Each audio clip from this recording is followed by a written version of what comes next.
খুবই সুস্বাদু একটা ভাপা মাছের রেসিপি আজকে আমি আপনাদের সাথে শেয়ার করব। যারা মাছ খেতে একদমই পছন্দ করে না তারাও মজা করে খাবে মাছ, এতটাই টেস্টি এই মাছটা। তো মাছটা তৈরি করার জন্য আমি একটা মশলা তৈরি করে নেব। এজন্য পাটায় কিছুটা সরিষা, লবণ আর কাঁচামরিচ খুব ভালোভাবে বেটে নেব। সরিষার সাথে লবণ আর কাঁচামরিচটা অবশ্যই দিবেন, এতে সরিষার তিতা ভাবটা থাকবে না। শুধু সরিষা বাটলে সরিষার তিতা তিতা লাগে, মাছটা খেতে মজা লাগবে না। তো সরিষাটা বেটে নিয়ে এখন আমি পেঁয়াজটা বেটে নিচ্ছি। পেঁয়াজটা আমার বাটা হয়ে গেছে, এখন উঠিয়ে নিচ্ছি।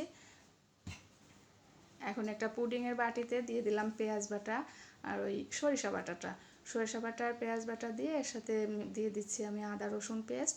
আদা রসুন পেস্ট দিয়ে আমার রেগুলার মশলা আমরা যেগুলো সবসময় ব্যবহার করি, ধনিয়া গুঁড়া, জিরার গুঁড়া, লবণ, হলুদ, মরিচ গুঁড়া আর কিছুটা সরিষার তেল দিয়ে ভালো করে মেখে নিব মশলাটা। মশলাটা খুব ভালো করে মাখাবেন। মশলাটা ভালো করে মাখানো হয়ে গেলে এর মধ্যে দিয়ে দেবো মাছের পেটিগুলো। আমি এখানে কাতলা মাছ নিয়েছি, আপনারা চাইলে যে কোনো মাছ নিতে পারবেন। যে কোনো বড় মাছ দিয়ে রেসিপিটা খুব মজা লাগে।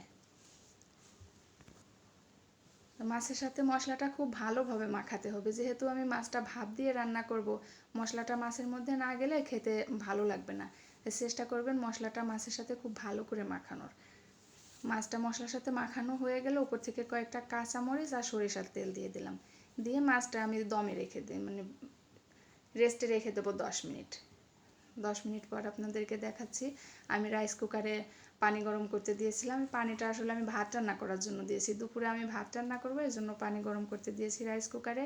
মানে এই রান্নাটা যে এতটাই সহজ, আপনার কোনো ঝামেলাই হবে না রান্নাটা করতে, একেবারে ঝামেলাবিহীনভাবে রান্নাটা শেষ হয়ে যাবে। তো আমি রাইস কুকারের যে স্ট্রেনার আছে ওটার উপরে মাছের বক্সটা বসিয়ে দিলাম, বসিয়ে দিয়ে ভাতটা রান্না করতে দিলাম। এখন দেখুন আমার ভাতটা রান্না হয়ে গেছে, মাছটাও হয়ে গেছে, কি সুন্দর হয়েছে দেখছেন, কালারটা অনেক সুন্দর হয়েছে। এখন ভাতটা দমে বসে গেছে, আমি মাছের বাটিটা নিয়ে ভাতের উপরে রেখে দিলাম।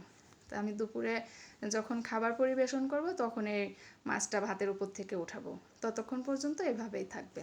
তো আপনাদেরকে দেখাচ্ছি এখন আমি দুপুরের খাবারের জন্য নিয়ে যাচ্ছি মাছটা, পরিবেশন করে আপনাদেরকে দেখাচ্ছি। দেখুন কত সুন্দর হয়েছে, সত্যি বলছি যে এতটা টেস্টি না খেলে বুঝতেই পারবেন না। যেদিন এই মাছটা তৈরি করবেন মাছ একটু বেশি করে দিবেন, সবাই একটু বেশি বেশিই খাবে, এত মজার হয়। একবার বানিয়ে খেয়ে দেখুন, খেয়ে আমাকে কমেন্ট করে জানাবেন মাছটা কেমন হয়েছে। তো আমার রেসিপিটা যদি আপনাদের একটুও ভালো লাগে তাহলে লাইক করবেন আর শেয়ার করে দিবেন, অন্যকে দেখার ব্যবস্থা করে দিবেন, আমার চ্যানেলটা সাবস্ক্রাইব